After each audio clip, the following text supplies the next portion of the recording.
Saudara dan saudariku yang terkasih, Salam. Selamat berjumpa kembali dengan Renungan Harian Eona, Inspiration of New Apostolic. Kiranya damai sejahtera Tuhan Yesus Kristus senantiasa menyertai kita sekalian.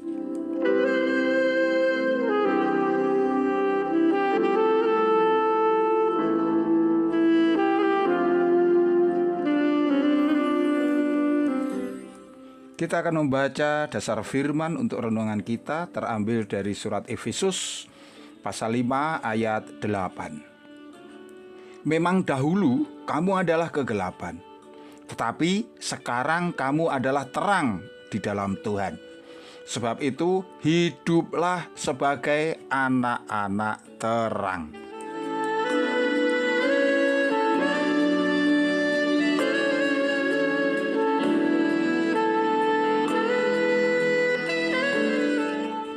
Saudaraku yang dikasihi Tuhan, adalah penting bagi kita untuk senantiasa kita memperhatikan cara hidup kita. Dalam hal ini, firman menegaskan agar kita menjalani hidup kita di dalam terang. Ini penting karena kita akan mempersiapkan diri menyambut Tuhan Yesus yang adalah terang yang sejati, terang yang ajaib, yang telah terlebih dahulu menerangi kita. Dia adalah terang yang besar, kita hendaknya juga menjadi terang sebagaimana yang Tuhan teladankan kepada kita.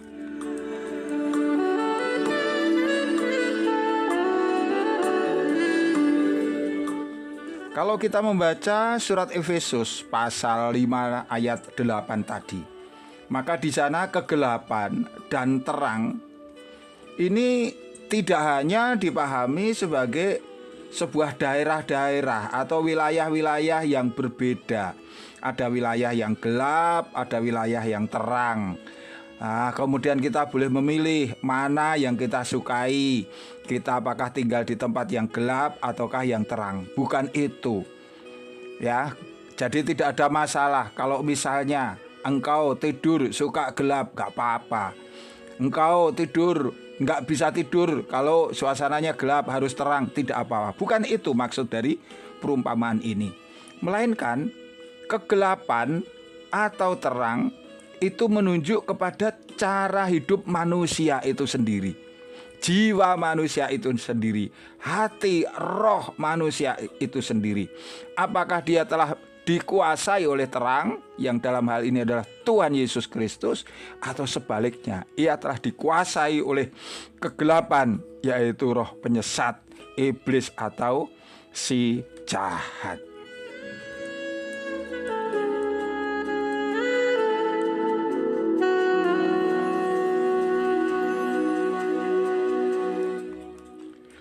Dulu orang-orang yang bukan Yahudi, mereka dianggap tidak berhak atas kemurahan Allah. Sehingga Rasul Paulus sering menggambarkan mereka itu hidup di dalam kegelapan. Tetapi Tuhan menunjukkan hal yang berbeda. Kemurahannya berlaku untuk semua orang. Maka sekarang tidak ada lagi dikotomi apakah dia Yahudi ataukah bukan Yahudi. Yang menjadi perhatian kita sekarang hendaknya bagaimana cara hidup kita.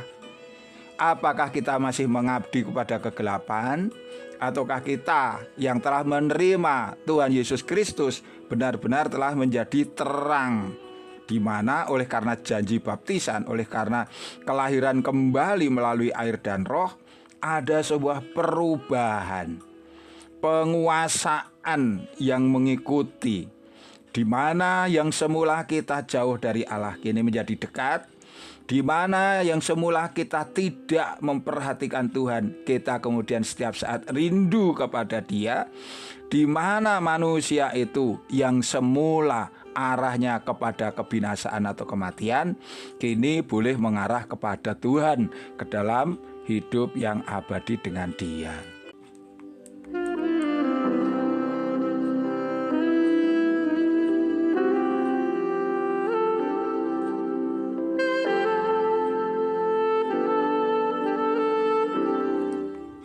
Mari sekarang kita pahami dengan lebih detail apa itu yang dimaksud dengan hidup di dalam terang. Kita mengetahui pada awal dari pasal kelima ini disebutkan, yaitu ayat 1 dan 2. Sebab itu jadilah penurut-penurut Allah, seperti anak-anak yang kekasih, dan hiduplah di dalam kasih, sebagaimana Kristus Yesus juga telah mengasihi kamu. Jika kita cermati ayat yang baru saja kita baca, sebenarnya di sana kita juga dapat mengambil kesimpulan adanya pesan tersembunyi, di mana orang yang sudah dipanggil oleh Allah, sudah mengalami kelahiran kembali melalui baptisan, tetapi dia tidak menjalani hidup sesuai dengan janji baptisannya. Maka di sana Rasul Paulus memberikan sebuah penegasan agar mereka memperhatikan kehidupan mereka, untuk mereka tidak kemudian acuh tak acuh ketika kakinya mulai melangkah meninggalkan Tuhan, menjauh dari Tuhan, sehingga kekristenan hanya tinggal status. Orang tidak lagi menjiwai khotbah yang ia terima di dalam kebaktian. Hatinya tidak lagi tergerak untuk ikut ambil bagian mengasihi saudara dan saudari. Padahal secara tegas dikatakan oleh Tuhan bahwa Allah adalah kasih. Engkau bisa baca 1 Yohanes 4 ayat 16. Dan oleh karena sifat Allah yang adalah kasih, maka di sana Tuhan Yesus memberitakan kasih manusia kepada Allah, kepada sesama, dan kepada dirinya sendiri menjadi perintah yang terutama, di mana orang-orang Kristen harus berusaha mematuhinya. Engkau bisa baca di dalam Matius 22 ayat 37 sampai dengan 39. Apabila orang mengelak, orang kemudian tidak mau melakukan perintah ini, barang siapa tidak mengusahakan kasih sesuai dengan kehendak Tuhan Yesus ini, ia tetap menjadi wakil dari kegelapan.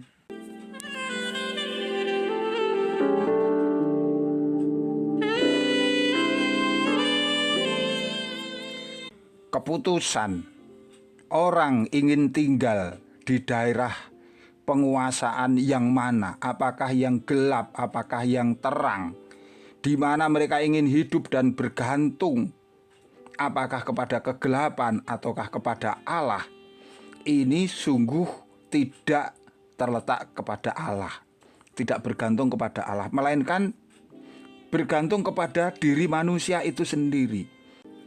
Sejak awal mereka diciptakan, Allah telah mengaruniakan kepada mereka sebuah kebebasan. Mereka boleh memilih apakah mereka akan menerima tawaran kemurahan Allah, berada di bawah naungan kasih Allah, atau sebaliknya menolak Allah. Manusia hanya diberikan sebuah konsekuensi, pengetahuan tentang akibat-akibat dari pilihan yang demikian.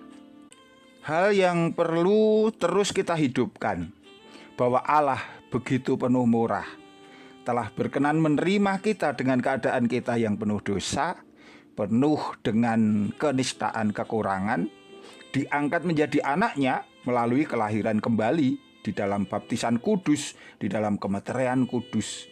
Dan ini adalah tindakan Allah yang tidak dapat dibatalkan.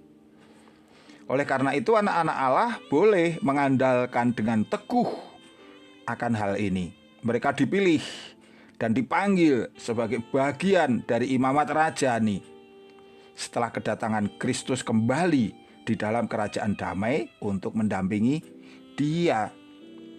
Sehingga setiap pelayanan di dalam kerajaan damai hendaknya dipraktekkan oleh anak-anak Allah ini sebelumnya. Sejak dari sekarang engkau akan tinggal di dalam kerajaan damai.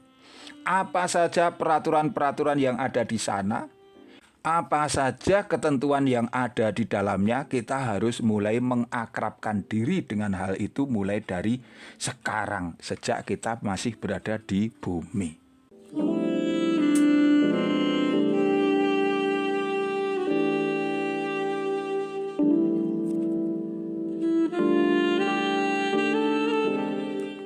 Sekarang mari kita meneliti cara hidup kita selama ini. Kita yang telah sekian lama menjadi anak-anak Allah ataupun yang mungkin baru saja dilahirkan kembali. Kita bertanya dengan kritis terhadap diri kita sendiri. Di daerah manakah sebenarnya kita ini hidup selama ini? Di wilayah yang terang, yaitu mengikut Tuhan, mengikuti segala apa yang menjadi ketentuan Allah, atau justru sebaliknya, kita lebih suka tinggal di tempat yang gelap. Mungkin itu diawali dengan tempat yang remang-remang terlebih dahulu. Dengan pertanyaan-pertanyaan yang kritis, kita ingin menjawab dengan jujur. Pertama, apakah iman kita masih memiliki orientasi atau tujuan sebagaimana yang dikehendaki oleh Tuhan? Seperti apa itu? Ya, kita bisa baca misalnya dalam Matius 6 ayat 33, tetapi carilah dahulu kerajaan Allah dan kebenarannya, maka semuanya itu akan ditambahkan kepadamu. Mari kita teliti sisi kehidupan kita. Yang kita kejar itu apa sekarang ini? Yang lebih dominan apa? Engkau pekerja keras? Pekerja keras dalam bidang apa?